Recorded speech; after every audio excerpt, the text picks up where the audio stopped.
Hey, before we get started, I just wanted to say your haircut looks nice. Thank you. No one at work said it. Motherfuckers. Give me their name, addresses, and social security numbers, and I'll deal with them for you. No, you know what? Never mind. I didn't say anything. Relax. Calm down. I just want to talk to him. I just want to talk. I just want to talk to him. Why do you have a shotgun? I just want to talk to him. I don't know if you can tell, but the throne is not occupied right now. Oh, you were too small on my screen to see. I've got my notes taking up a majority of the screen. It'll come through on the final. Tumnus was here a second ago, and he left me because he realized he wasn't going to get any treats. Traitor! Dog number 1 is right underneath me right now. Dog number 2 came in earlier because he heard me talking, jumped on my lap, got some pets, and then hopped down. So I left the door open. So normally I don't actually keep this door open, mostly because my wife doesn't like being recorded without her knowing. So, you know. Ooh, I can see into your private life. Dog number 1 is the one you got first, right? Yes, Finley. They're in sequential order. The name of my gamer tag, Finley the dog. He's probably like, Father, what? He's just sitting underneath me. He's probably just looking up at me right now. And I'm like, I can't see you, so. Dude, so I found an old pair of headphones and they are charging. So this is hopefully the last week that I'll have these janky Logitech headphones that I also use for work. So they're big work from home vibes. Big work from home vibes. That's not very gamer of you. It's not. It's really not very pro gamer of me, which we are technically, by definition, professional gamers because we get paid to play video games. We get paid so little. So little. You guys can help that, but we technically have a revenue stream from playing video games. Indeed, brother. It's like my fun fact that isn't actually that fun. They're like, oh, you're just a nerd? Like a really committed nerd? And be like, yeah.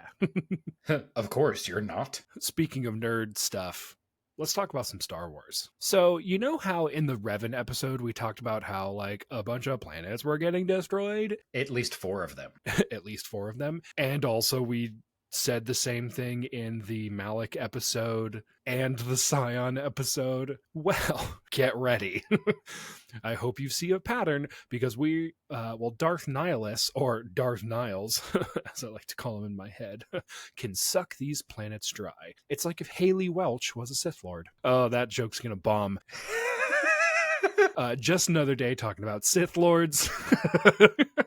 Last week we discussed Darth Sion along with different Sith specializations that show up in the KOTOR series. This week we are going to be talking about Darth Nihilus, who doesn't quite fit those molds. He's kind of his own thing. That is true. You might even say Sith Lords are our specialty.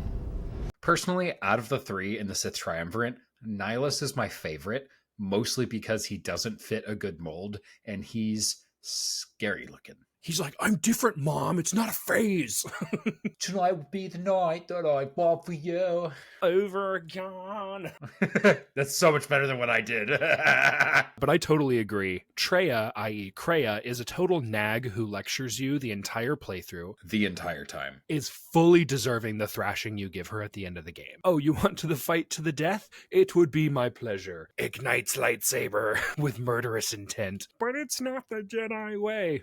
Don't care. She gon' die. Sion is dope. No notes, just a dude who's so mad he can't or won't die. Respect. Nihilus, Sith Lord of Hunger, has to be one of the most intimidating and overpowered, abilities out of any Sith. Let's get into it. Welcome to Talk About Tatooine. I'm Andrew. I'm Nathan. And we are twin brothers here to bring you its new nerddom and give colorful commentary on our favorite subjects.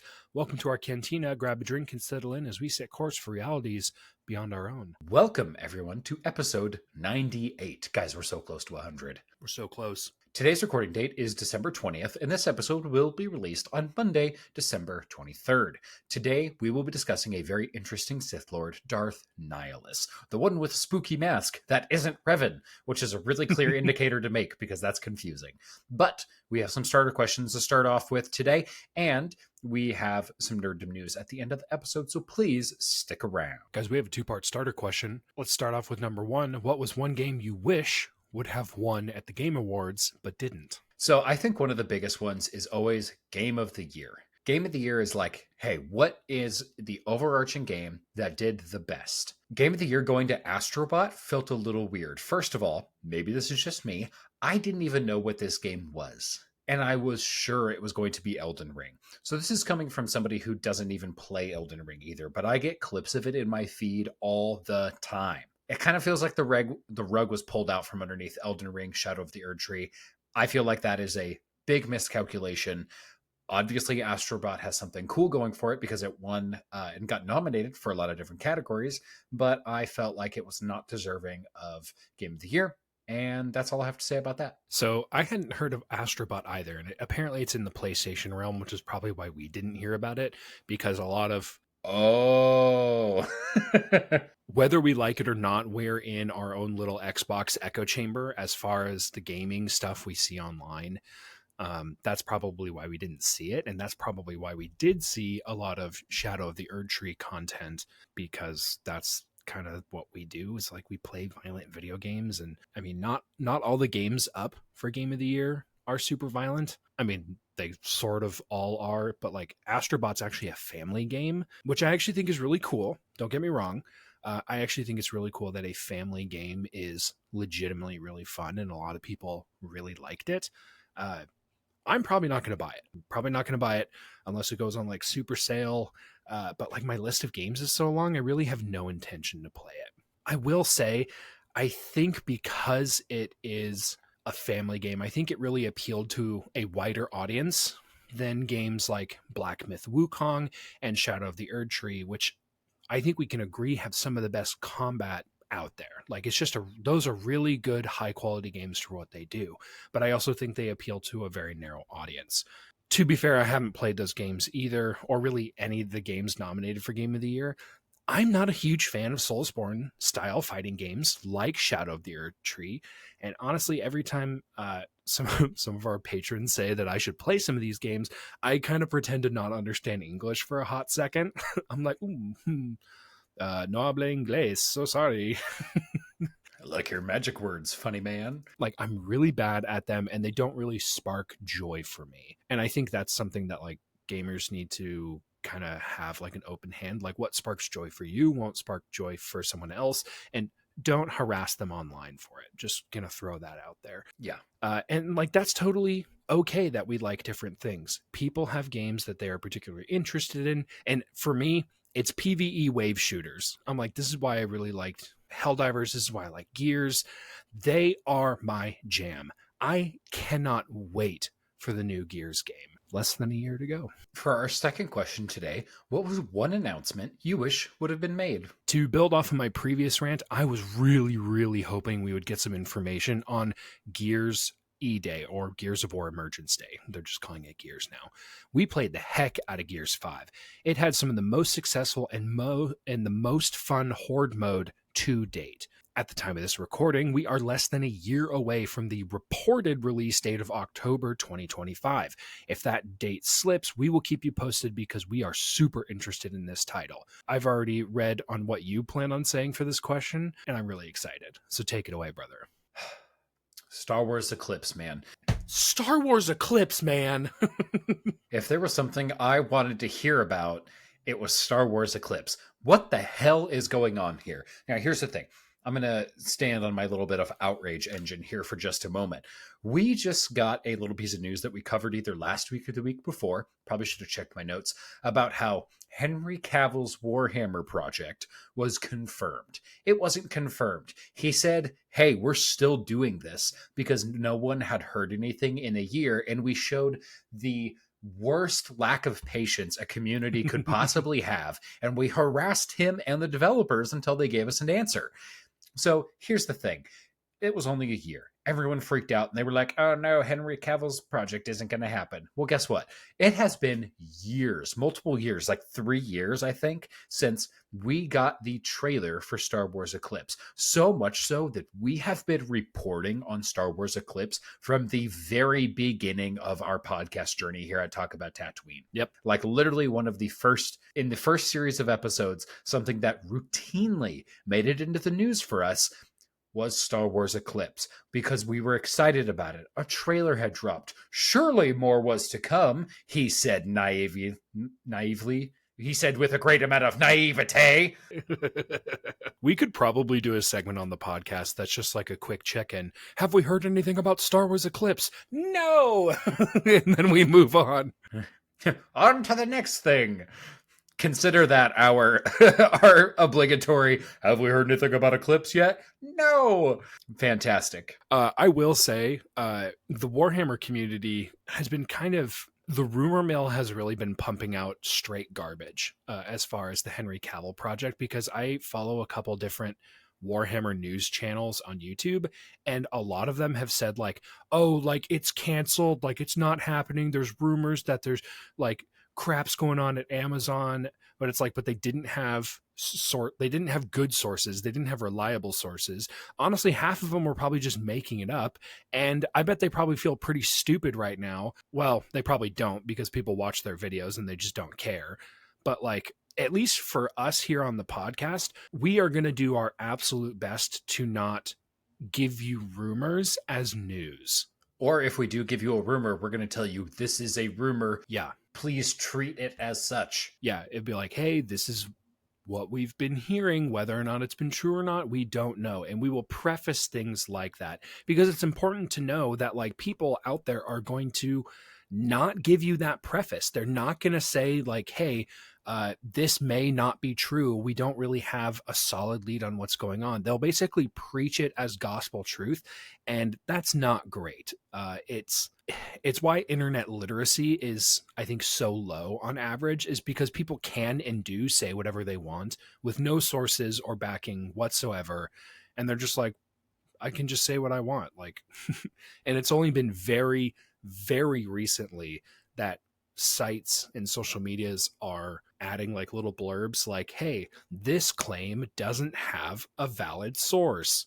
I mean, that's been a lot of like our political discourse here in America, but I mean, that just kind of shows how information is disseminated, at least in our news sphere of North America, is that like you can say whatever you want and you're basically right until someone proves you otherwise, which is not great. What a horrible sentence that was.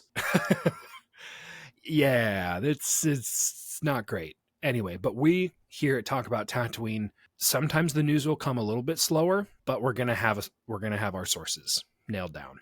Absolutely. And in this case, the Warhammer news came directly from Henry Cavill himself. His Instagram page. Yeah, he posted it. He was like, "This is still happening," and I was like, awesome. I am giving myself full liberty to get excited now, because this is not a rumor anymore. This is not a drill. Hot, that's a nice primary source. Just like the simulations. Anyways. Please move us on. You with the face. Now that I have your wonderful eyes, I wanted to let you know something, that at the time of recording this episode, our upload site, Anchor via Spotify, yes, I'm looking at you, Spotify, pieces of it still isn't working. The reason I'm telling you this is because it is Friday. We are recording on a Friday. We release on a Monday. I know that the last episode has not gone up. Maybe the upload site will let me upload by the time that this is released on Monday. I don't know yet. So this means that the only way for you to enjoy these episodes is over on YouTube. So please do so. Guys, join over 600 subscribers over there. And I know that's not a lot, but guys, we came from very humble beginnings and we really appreciate all of the growth that we've been seeing on our socials. So consider this your formal invitation to like, comment, and subscribe on the channel so that you guys do not miss a thing, because YouTube is turning out to be our most reliable platform of publishing podcast episodes. Also, I wanted to share some fun comments we got over on YouTube as well. So one of the first ones, which was on our last episode, which you cannot find in audio form, only in video right now, is on the episode examining the Sith Lord, Scion the Marauder, which was our 97th episode. And we have Jesse Hurd, 6169, nice, who says, I always thought Darth Scion was super epic when I was a kid, to be honest. Also, I agree. Twins are weird, LOL. Super weird. You know what, Jesse? We agree. And we say so all the time on the podcast. So thank you for agreeing with us in the first place. And we're very happy to have you. Hopefully we can get your subscription. That would be really wonderful. Yeah, we are the best sort of primary sources for the claim that twins are weird. So if we say it, it's true. It just has to be because we're identical. Yeah, weird callback to the top of every single episode we do when we say that we are twin brothers. That's our context. So we also have this guy's name's like really weird. It's like Psychier posted on one of our shorts because we also are on Twitch quite a bit. So we do a lot of gaming content because that's how we have chosen to disseminate our information. The podcast is about Warhammer and Star Wars. Our Twitch and live feeds are about video games. So in one of the games that you were playing, Mr. Panic, you and our buddy were just walking around, slithering on the ground, which is funny. We were slithering. I love this guy's comment because he just says, "What did I just watch?" Because I said the same thing. And I was watching that and I was like, what is he doing right now? And I'm one of the creators here. And you just replied, "It's just true friendship." So that was one of my favorites. And the sync up was perfection from another watcher as well. "Attach yourself to me, brother," was your reply back. I love that. That's so fantastic. Real quick, the title for that short was something along the lines of "Why are we like this?" So go to our shorts page. Actually, I think that's exactly what's like. "Why are we like this?" A Helldivers 2 short. So and that one got about 560 views. Again, not our top performing one, but it got more comments than on because it's super weird. It is super weird. So thank you all for interacting with our stuff. Seriously, it helps us so much. Along with supporting us over on YouTube, we do have other socials, which includes Twitter, Threads, Blue Sky, TikTok, and Instagram, where over 2,700 of you follow us, and we love all of you. Thank you so much. And especially like there's like a mass exodus of people over on Twitter. Like we don't really post on Twitter all that often. So there's not really an opportunity for people to see our content and go, who the hell are these guys? And we're losing like tons and tons of followers on Twitter. And that's fine. Which leads me to believe that people are just leaving Twitter. I mean, unless everyone's getting real strict about like who they follow, I'm like, okay, most of our tweets are memes, shorts, and hey, we're going live on Twitch. It's pretty benign. Yep. Considering the trends are actually showing that like millions of people are leaving Twitter, it's probably exactly what's happening. So, and I think that's kind of hilarious. We are not a political podcast, so we're not going to go into that, but it is a little funny, and that's all I'll say. Read into it how you would like. All right, guys, we're going to get into the episode, Who is Darth Nihilus? In our second entry in the Sith Triumvirate portion of our, really the sixth entry of our Sith Lord series. That's hard for me to say. Sixth Sith. Really hard. Lots of S sounds, so I do apologize about that. Are you having a stroke? No, I'm trying to read the notes that I wrote, and it's hard. Words hard, unga bunga. We're talking about Darth Nihilus, the other human male with the coolest mask this side of Revan. Nihilus trained under Traya and apprenticed Visas Mar. Mar actually being a character you can have join your party in Knights of the Old Republic 2. Mar actually gives us a very haunting description of what Nihilus was like, and I think this really sets the appropriate tone for this character. He is a wound in the Force, more presence than flesh, and in his wake, life dies, sacrificing itself to his hunger. So fun, super cool. Fun vibes he's given off. Mar has to be one of the more interesting characters in your KOTOR 2 party. She looks like a Sith, smells like a Sith, ooh, I don't like that line, and carries a lightsaber. Def's a Sith until she joins your party, and depending on how you interact with her, you can turn her to the light. I don't know about you, but I always loaded up as many lightsaber users as I could. We stormed into every single fight like the marauders into the temple. We slaughtered them like animals. And I slaughtered them like animals. 100%. Which is funny because you wrote that, but I actually agree. I'm like, why would I bring blaster rifle characters? I want people with lightsabers because they being the creators of Knights of the Old Republic, which I believe is BioWare, did not balance the game well, and lightsaber characters do the most damage. So they're so much better. Yeah, so that was the main reason. Oh, yeah. The lightsaber characters are always the best. Nihilus, like Scion and many other characters of this era, was around during the Mandalorian Wars and Revan's Galactic Civil War as well. Nihilus basically came into the story over Malachor 5. Remember when we talked about the thing called the Mass Shadow Generator? That had been activated and it killed hundreds of thousands of soldiers, Jedi alike. Remember, this is the event that causes our main protagonist of KOTOR 2 to sever her connection to the Force because of how many people died. Thanks, Mitra. Because of this mass casualty event, Nihilus experienced direct exposure to the mass shadow that killed everybody, and this began a hunger in him, a hunger for Force energy. He was now plagued with the hunger and became a wound in the Force. Now, I know this is how Mar describes him in that earlier quote, but I want to actually go into what that means. So I looked this up on Wikipedia, and they have a little bit of information on the term, specifically a wound in the Force. In Legends, a wound in the Force is akin to a great disturbance, echo, or hole in the Force. For example, there was a wound in the Force when the Death Star blew up in Alderaan, not when the Death Star blew up.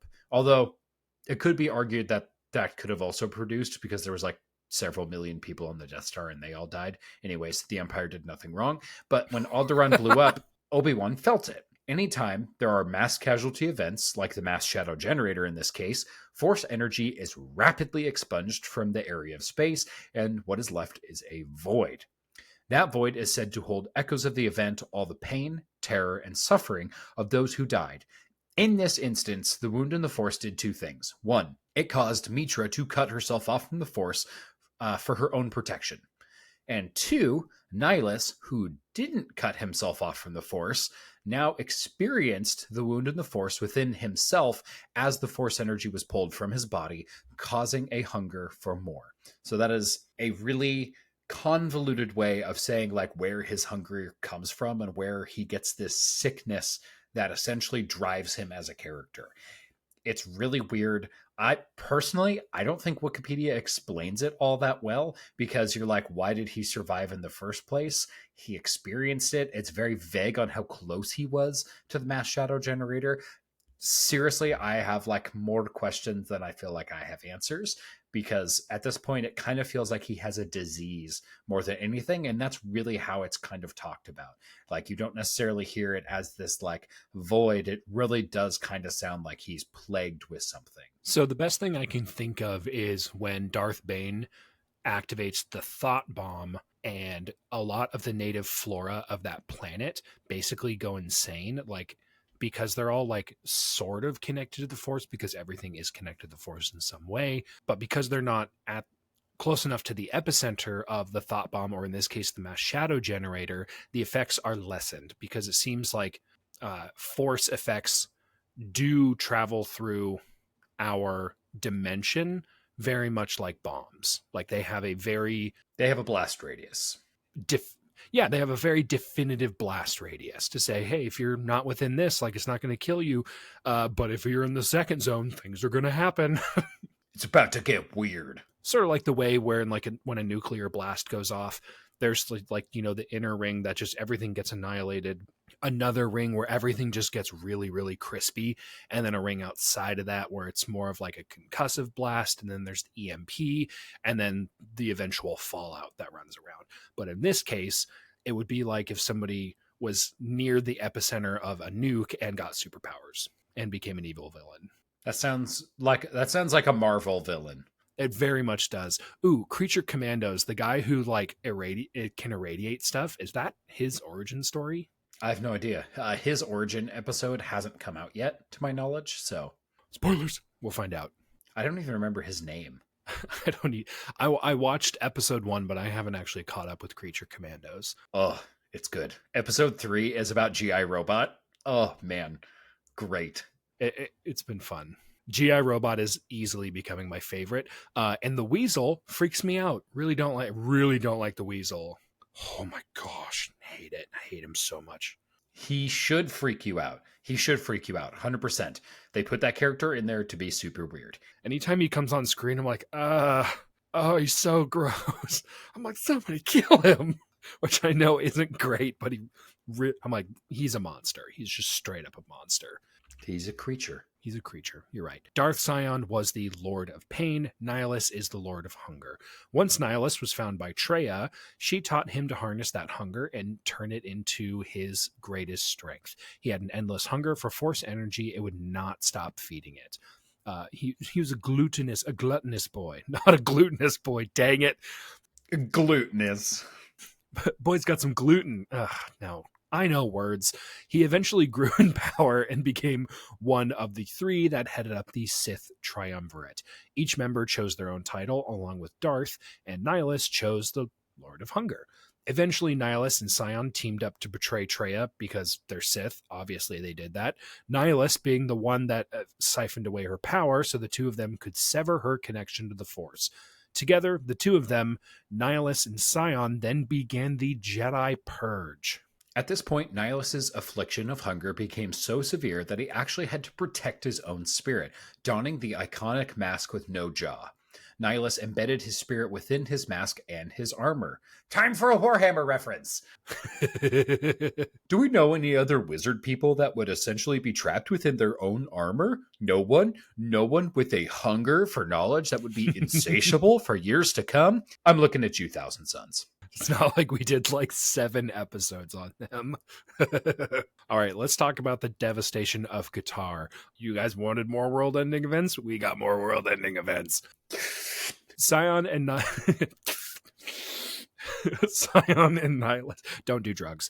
Sion and Nihilus were extremely good at killing Jedi. That is not a sentence I should be laughing through.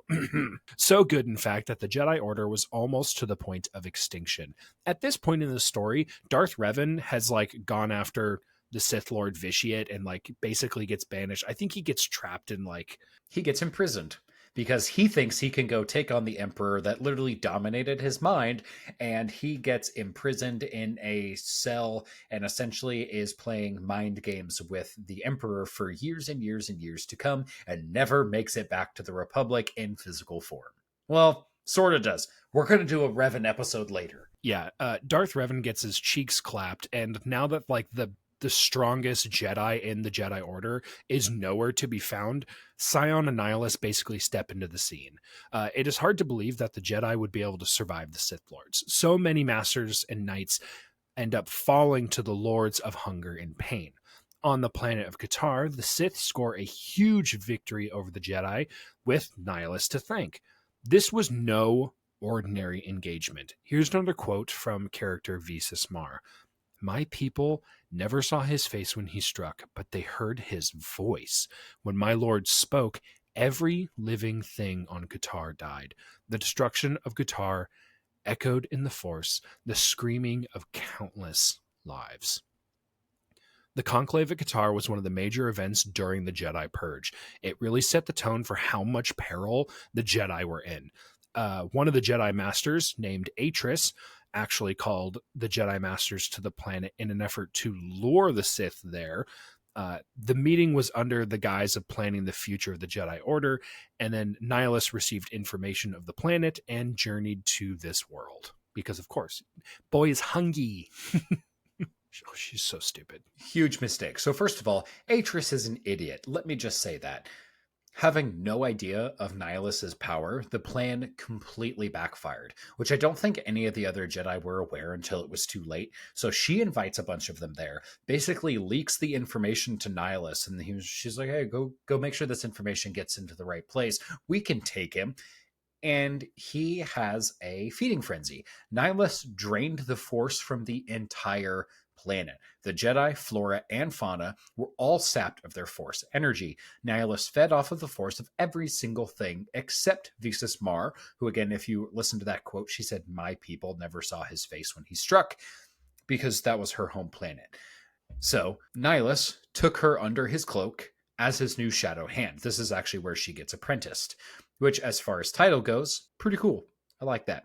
This reminds me of the Black Hand from Tiberian Wars. Not at all related to Star Wars, but boy, were they cool. I really think it's awesome how such amazing IPs like Command and Conquer can just grow out of nothing. Star Wars had the advantage of having a movie as their starting point, but Command and Conquer literally just rose out of nothing. Then years go by, and we get Tim Curry playing a Soviet general ranting about space. Spies! Now Mar was basically Nihilus's personal assassin. That's pretty high up on the job description of Sith apprentices. They're like, look, listen, you're going to kill a lot of people. I'm just going to aim you at the next person in line, and I just need you to start swinging.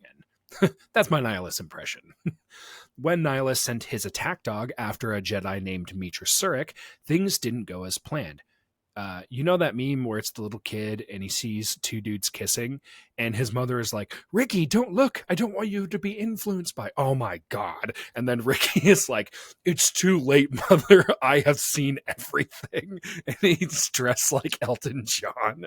Honestly, it's giving those vibes. Mitra, I don't want you to be influenced by the Jedi. And then bam, she's light side again. Thankfully, the Jedi are like super cool with accepting Sith who want to change sides. They're like, you son of a bitch, I'm in. Here's a sweeping pardon for all those people you killed.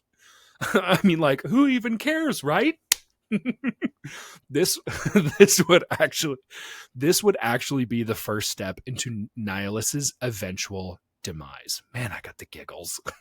We're going to take a short moment to take an Etsy ad break. Happy holiday, folks. Today's episode is brought to you by our Etsy shop. Looking for great stocking stuffer this season? Our shop has a variety of stickers and mugs that will bring an extra dose of cheer to the nerdy folk in your life. Guys, I have with me my water bottle, which has many of our different stickers on here, some which are discontinued, some which are active. So we have our Narcial sticker, oh, that looks good. our Imperial Cog, which we cannot sell on our TikTok shop because it says it's like Disney doesn't like it being up there. It's different, but I'm not going to tell you how. Anyways, we have our Don't Tread Rhythmically, which has gotten really popular over on Etsy. We actually had to order a brand new batch of these. So make sure you guys order these. And we have a new batch of our F Around and Find Out scientific method stickers because that's science, baby. So, guys, make sure you guys get those last minute stocking stuffers. We send out all of our stuff via the U.S. Post Office. So if you order like right now, you might get it before Christmas. After that, it still makes a cool gift. So if you guys are doing that and you are listening right now, you guys can use promo code Tatooine10 at checkout at our Etsy store for an additional 10% off. That's TATOOINE10 for 10% off. Real quick, we probably can't really guarantee that stuff ordered by today, December 23rd, at the very, very earliest, will get to you in 2 days. Oh, you're right, because it's the 20th. It comes out on the 23rd. Yeah. So unless you're like Nathan's neighbor, this is probably not going to get to you in time. But Nathan, do you know how long this promo code is going to last for? Goes to the end of the year. End of the year. So you got time. So yeah, you guys can still take advantage of that, even though it's not going to make it there by Christmas. Just wanted to throw that in there, but still, happy holidays. Thank you, brother. See, this is why there's two of us. Check yourself before you wreck yourself. All right, back to the show. As far as power levels go, Nihilus had to be one of the most powerful Sith to ever live, or in this case, in the case of his counterpart, Darth Sion, live and die, live and die, and live and die, and live and die, over and over and over again.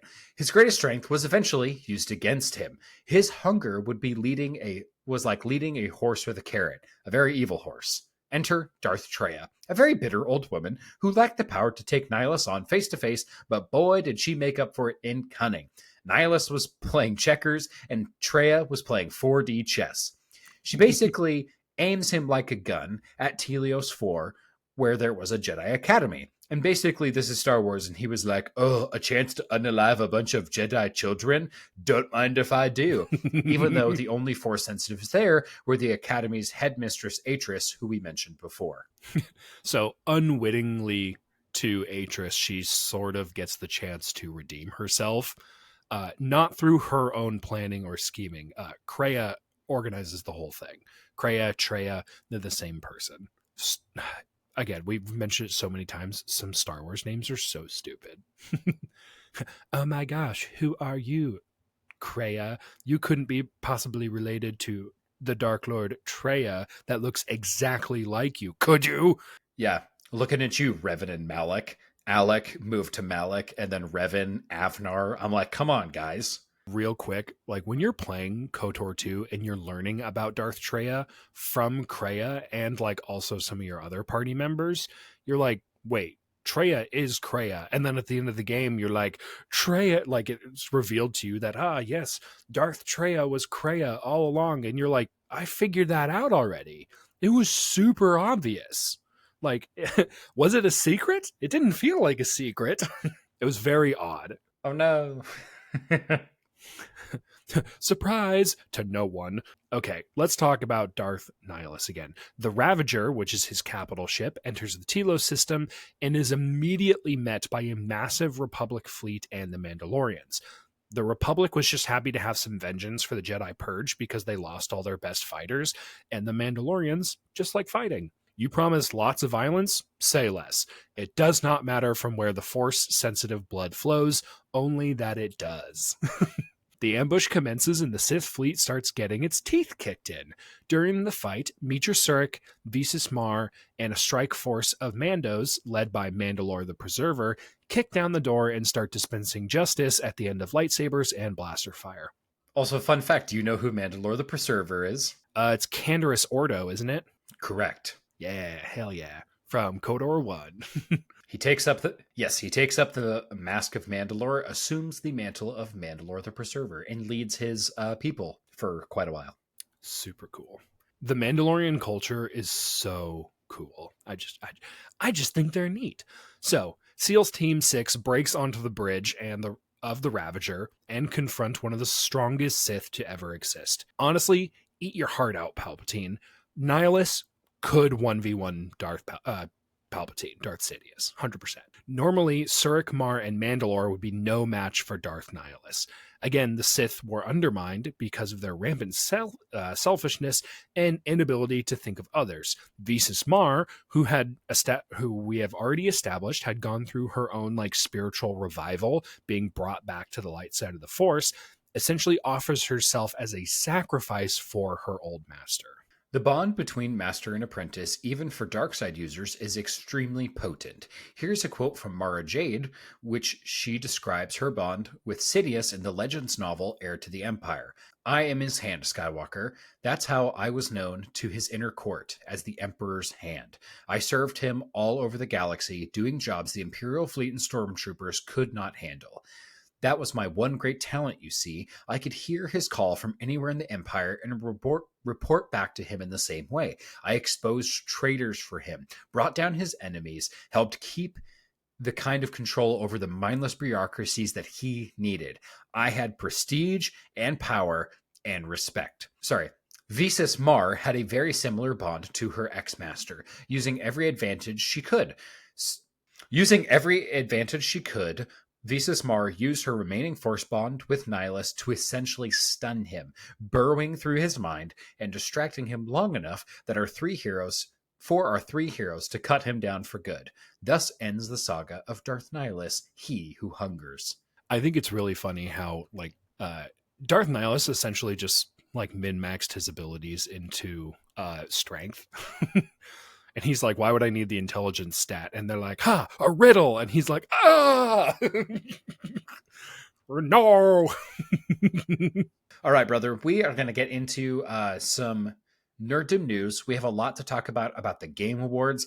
I'm going to turn this over to you so you can just kind of rattle these off. Guys, we would love to hear your opinions on these, but we are not going to go into all of these because there's too many.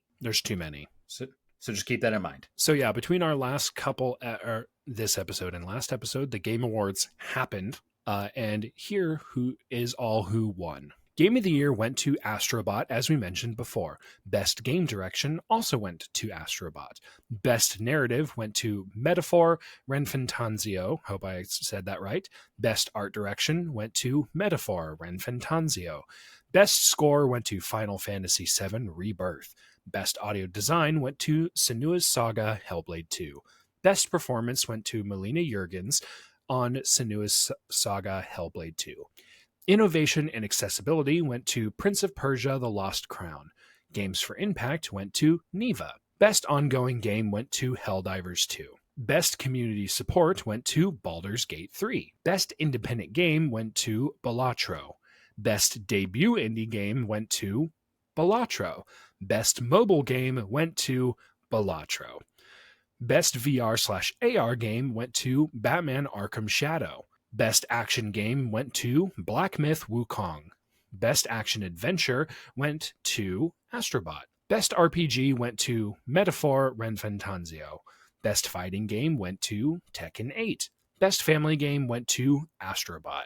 Best sim/strategy game went to Frostpunk 2. Best sports/racing game went to EA Sports FC 25. Best multiplayer game went to Helldivers 2. Best adaptation went to Fallout. Most anticipated game is GTA 6 or Grand Theft Auto 6. Content Creator of the Year went to KCO. Best esports game went to League of Legends. Best esports athlete went to Faker, also known as Lee Sang-hyuk. Best esports team went to T1, League of Legends. And those are all our winners for the Game Awards. Brother, you're telling me there's a creator content award? I don't think we are anywhere near gonna get that. You never know. I don't know if you've seen any of KCO's videos. They are hilarious. Like he has like a really good rapport with his community.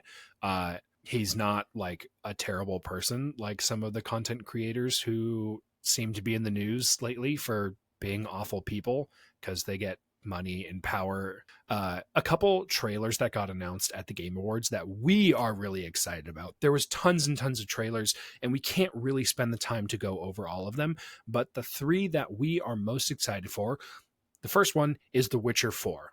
I'm so excited. I loved the Witcher series. I never played the games, but with The Witcher 3, you spend the time as with Ciri as your apprentice, and now she is going to be the main protagonist in the game, which I think this is extremely well deserved. Wait, brother, are you telling me that the previous game set up our current game's protagonist? And people are surprised and shocked by this? Well, there's definitely a lot of people on the internet who are like, I'm not going to play The Witcher 4 because I'm a man and Ciri's a girl, so that makes no sense. That's so stupid. To those people, shut the up. Stop stop being such a prick about it.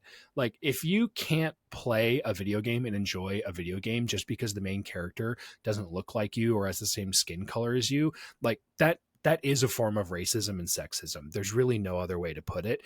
And on this channel, we're not going to tolerate it. So if we see those comments in our videos, you're going to get deleted and reported so fast. I have zero tolerance for that. And like, I feel bad for a lot of other people because we have had the absolute blessing where for decades, every protagonist has looked like us. And not other people have not had that opportunity to play as characters that look like them, and that is important. And you can still enjoy a game if you don't look like the person. Like, dude, I resemble Jabba the Hutt more than I do Luke Skywalker, and I still enjoy playing Star Wars games. Like, I'm not this like cut built athletic dude.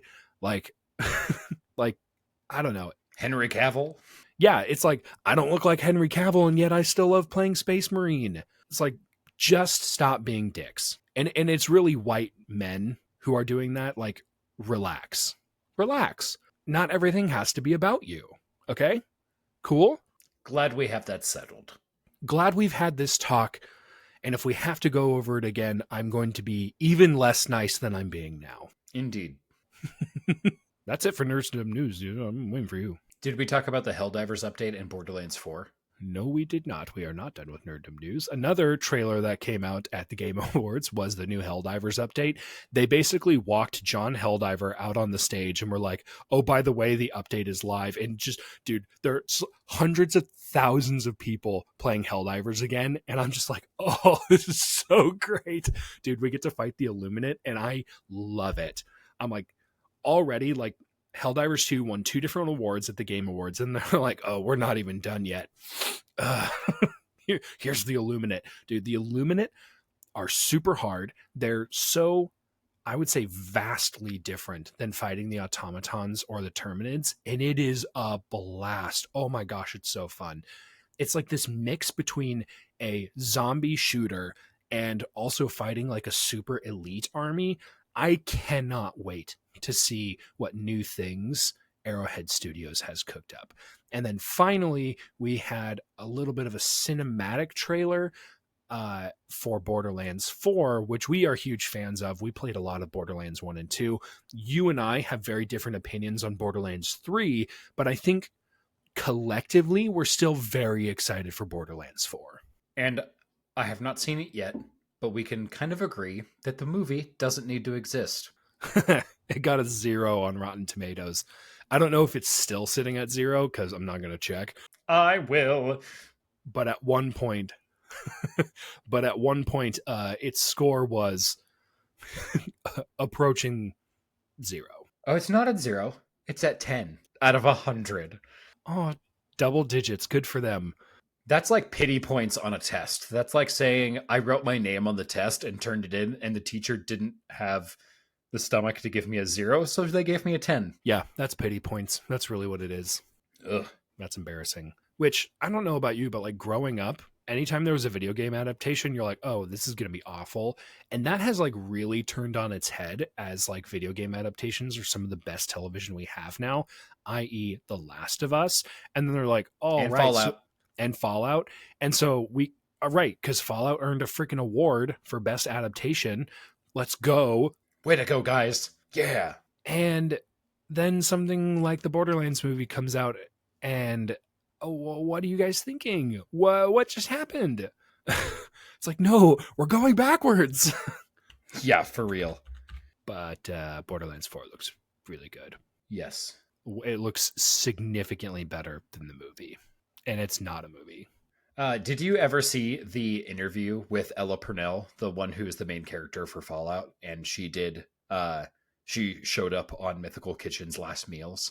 Oh, I didn't. That sounds so cool. I love that segment. That is one of those shows, along with that and Hot Ones. I have not seen anyone who has shown up on those shows that has not immediately made me love them even more. And Ella Purnell, yeah. Whew, it's warm in here. Anyways, she is incredibly talented. She does such a good job. Yes, she's fantastic. So just wanted to throw that out there. Also, I did have a correction that I wanted to make for something I said way in the beginning of the episode. Creature Commandos Season 1, Episode 4 is out. It debuted yesterday, and it is about Weasel. The episode is called Chasing Squirrels. Oh, come on. Nar. So, fun fact. All right, guys, we're going to shut this down. Thank you so much to our patrons. We love you so much. Guys, huge thanks to Mike, Isaac, and David, and Calmbrew, who supports us over on Twitch. Seriously, guys, you're the reason we do this, and you guys are a delight to have on our Discord server, and we love having our lightsabers out for you guys. Actually, fun fact is, I'm pretty sure, do all of our Discord members have lightsabers from us? Yeah, I'm pretty sure they do. Yeah, because we do a lightsaber giveaway every year, and they've all won it because they've supported the podcast, and we've done it multiple times. Anyways, for just $5 a month, you can support us here at Talk About Tatooine, so you can get one of these guys, but also just so that you guys can support us. We do gaming events, and it helps us develop higher quality content. It is due to your support that we can make this happen. However, we are still a long way from where we need to be. Consider supporting us on Patreon. If you can't do that, watch our videos. This is one of the best ways to support us, is to give us that watch time over on YouTube. So like, comment, and subscribe so this video can find its way into the feeds of as many others as possible. And until next time, may the Force be with you.